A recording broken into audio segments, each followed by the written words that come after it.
നീ ഇങ്ങനെ വിഷമിച്ചിരിക്കാതെ വാ, വന്ന് എന്തെങ്കിലും കഴിക്ക്. ആ സ്വർണ്ണമൊന്നും നമുക്ക് നഷ്ടപ്പെടില്ലടാ.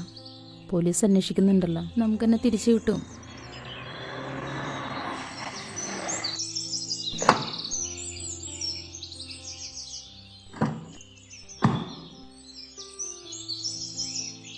നീ റെഡിയായില്ല ഇതുവരെ? നല്ല പരിപാടി കേട്ടോ, എല്ലാവരും റെഡിയായി നിൽക്കുക. നീ പെട്ടെന്ന് ഡ്രസ്സ് മാറിട്ട് വന്നേ. മോഷണം പോയ സ്വർണ്ണൊക്കെ തിരിച്ചു കിട്ടും. നീ ധൈര്യമായിട്ടിരിക്കും, ഞങ്ങളൊക്കെ ഇല്ലേ എന്നിട്ട് കൂടെ. ഡേ, ആ കോരിയൊക്കെ നമ്മൾ നോക്കി അവിടെ നിൽക്കുക.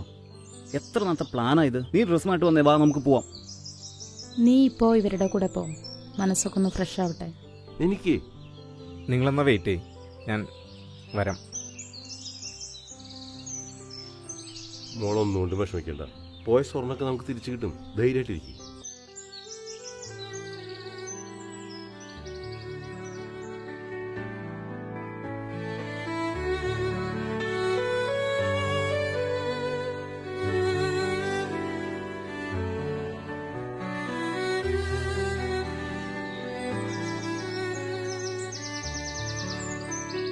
ശരി ചേച്ചി.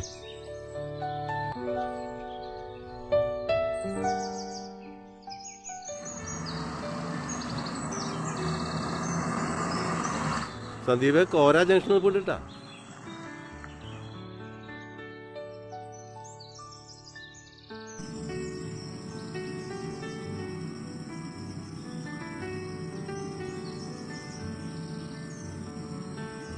നീ ഒന്ന് ഉഷാറായി. കുറച്ച് സ്വർണ്ണമല്ലേ, നമുക്ക് ശരിയാക്കാം. സ്വർണം മാത്രല്ലടാ. ടെൻഷൻ ആകണ്ട ബ്രോ, നമുക്കെല്ലാം ശരിയാക്കാം.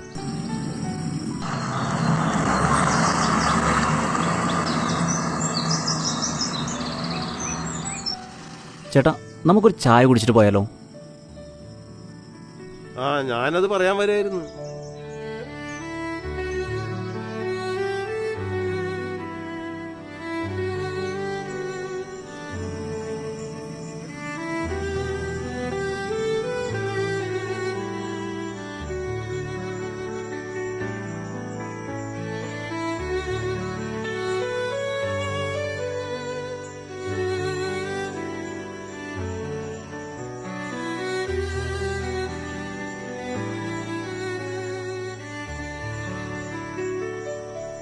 ചേച്ചി, ഒരു 4 ചായ.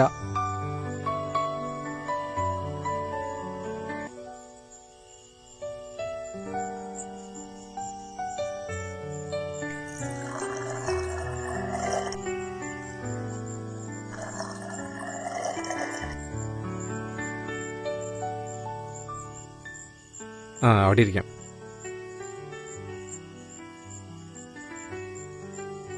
എന്ത് മനോഹരമായ സ്ഥലമല്ലേ നോജ് ചേട്ടാ. നമുക്കിവിടെ 10 സെന്റ് സ്ഥലം മേടിച്ചാലോ? അത് നല്ലതാ കോരെ. നല്ലൊരു വീടും പണിത് ബാൽക്കണിയിൽ വൈകുന്നേരങ്ങളിൽ ഒരു ചായയും കുടിച്ച് ഭാര്യയും പിള്ളേരും കൂടി ഇന്ന് സംസാരിക്കാം. നല്ല സുഖമായിരിക്കും. പക്ഷേ കോരയ്ക്ക് വീട്ടിലിരിക്കാൻ പറ്റുന്ന തോന്നണില്ലാട്ടാ. ഇതേ വനം വകുപ്പ് നിനക്ക് പതിച്ചു തരാനുള്ള സാധ്യത ഒന്നും കാണുന്നില്ല. ഒരാഗ്രഹമല്ലടേ.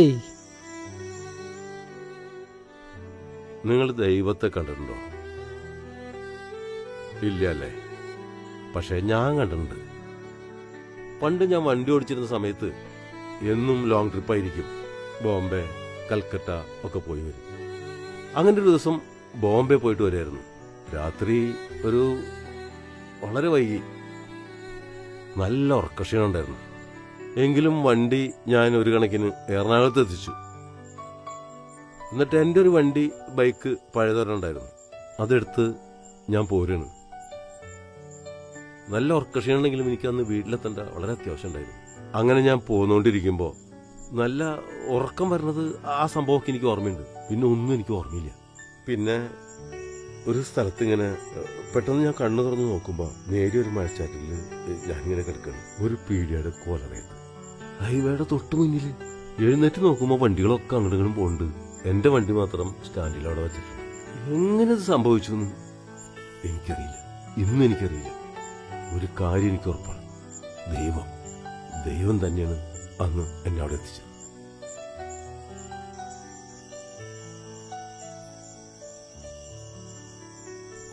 ശരിയായിരിക്കാം ചേട്ടാ. പണ്ടൊരിക്കൽ ചെറിയൊരു അപസ്മാരം വന്നെന്നും പറഞ്ഞ് എൻ്റെ പെങ്ങളുടെ കല്യാണം എത്ര തവണയാണ് മുടങ്ങിയത്. എല്ലാം മറ്റെന്തെങ്കിലുമുള്ള നിമിത്തങ്ങളായിരിക്കാം. പിന്നല്ലാതെ ഇപ്പം റെഡിയായ കല്യാണം മുടങ്ങുന്നില്ലടാ, അത് നടക്കും. അതെ, ചായ കഴിഞ്ഞു, നമുക്ക് വിട്ടാലോ? മധു ചേട്ടാ, പോവാൻ നമുക്കെന്നാ. നിന്റെ അപ്പനും ഇങ്ങനെയായിരുന്നു. ഇടയ്ക്ക് മധു എന്ന് വിളിക്കും. ചിലപ്പോൾ ദേഷ്യത്തിലായിരിക്കും, ചിലപ്പോൾ നല്ല സ്നേഹത്തിലായിരിക്കും. എന്നാലും അതിന് സ്നേഹം മറഞ്ഞു കിടപ്പുണ്ടായിരുന്നു. നിന്റെ വിളി അതുപോലെ തന്നെയാണ്. വാ.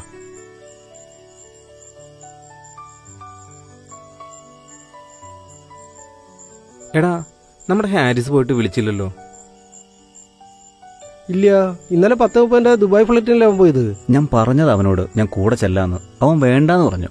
അവനെന്തൊക്കെയോ പ്രശ്നങ്ങളുണ്ട്, പാവം. നമ്മളോട് അവനൊന്നും പറയുന്നില്ല.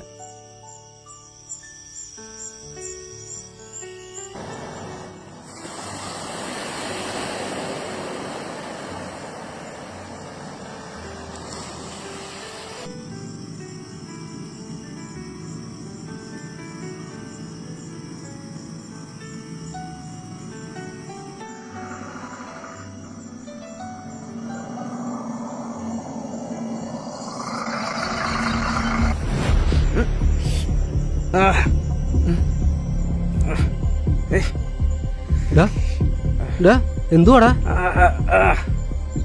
എടാ മധു, മധു, എടാ എന്റെ കണ്ണനെന്തേ മധു?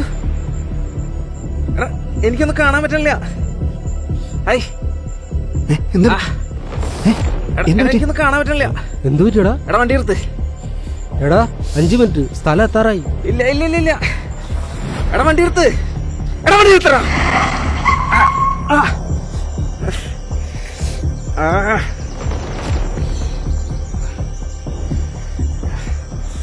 എടാ, അവനോട് ഉണ്ട്. ഹാരിസ് ഇവിടെ ഉണ്ട്. എന്റെ കണ്ണട എന്താ മധു? എനിക്ക് ഹാരിസ് ഇവിടെ ഉണ്ട്. ഹാരിസ് ഇവിടെ ഉണ്ട്. നീ എന്തെങ്കിലും പറയുന്നത്? ഹാരിസാ? ഹാരിസ് ഇവിടെ ഉണ്ട്. ഹാരിസ് ഗൾഫിൽ പോയതല്ലേ? ഇല്ല, അവനിപ്പോ ദുബായിലെത്തിണ്ടാവും. നീ എന്താ പറയുന്നേ? നിനക്ക് എന്താ പറ്റിയേ? നീ എഴുന്നേറ്റേ. നിനക്ക് എന്താ പറ്റിയേ? അവനിവിടെ ഉണ്ട്. എന്റെ കണ്ണട ഇവിടെ ഉണ്ട്. എന്റെ കണ്ണട ഇവിടെ ഉണ്ട്. നിങ്ങൾ നോക്കല്ല അവിടെയും. ഇവിടെ ഉണ്ട്. ഇവിടെ ഉണ്ട്. അവൻ ഇവിടെ ഉണ്ട്. ഹാരിസ് ഇവിടെ ഉണ്ട്.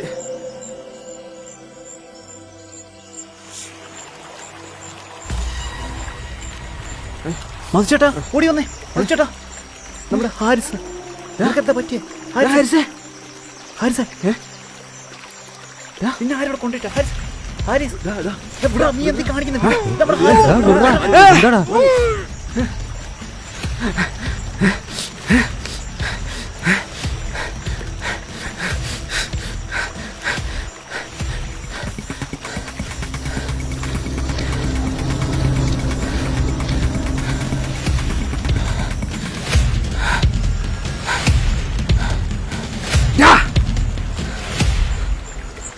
നിനക്ക് അവിടെ നിന്ന് കിട്ടിയ ഒരു കൂടപ്പിറപ്പിനെ പോലെ കണ്ടിട്ട് ഞാനെല്ലാം പറയാം.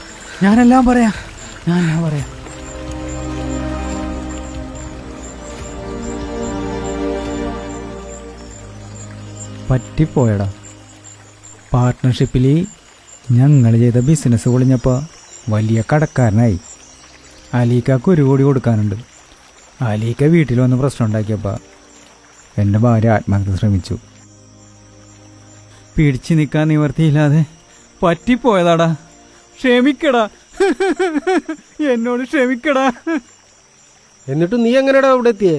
ആരും നിന്നെ കെട്ടിയിട്ട്? അലീക്കയുടെ ആൾക്കാരും.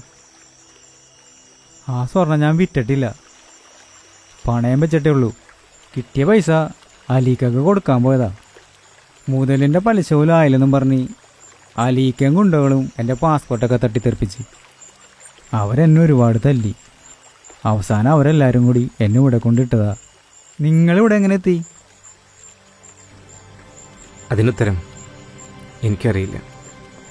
പക്ഷെ ഒന്നെനിക്കറിയാം, ഞാൻ എൻ്റെ അപ്പനെ ഒരുപാട് സ്നേഹിച്ചിരുന്നു.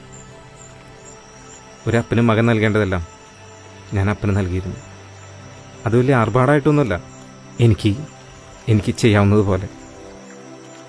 അപ്പൻ്റെ ആ സ്നേഹത്തിൻ്റെ കരുതലായിരിക്കാം ഇവിടെ എത്തിച്ചത്. അപ്പൻ്റെ മരണനാളുകളിൽ അവസാന ദിവസം ആശുപത്രിയിൽ വെച്ച് അപ്പനെനിക്ക് ഈ കണ്ണട എടുത്തു തന്നു. അപ്പൻ ലോകം കണ്ടത് ഈ കണ്ണടയില. അപ്പനൊരു നിധി പോലെ എനിക്ക് തന്നതായത്. അത്രയും പ്രിയപ്പെട്ടതുകൊണ്ടാണ് ഞാനിതാ സ്വർണത്തിൻ്റെ കൂടെ വെച്ചത്. ആ കരുതൽ തന്നെയായിരിക്കാം നീ ആ സ്വർണ്ണം എടുത്തുകൊണ്ട് പോയപ്പോൾ നീ അറിയാതെ ഈ കണ്ണടയും കൂടി അതിൽ പെട്ടത്.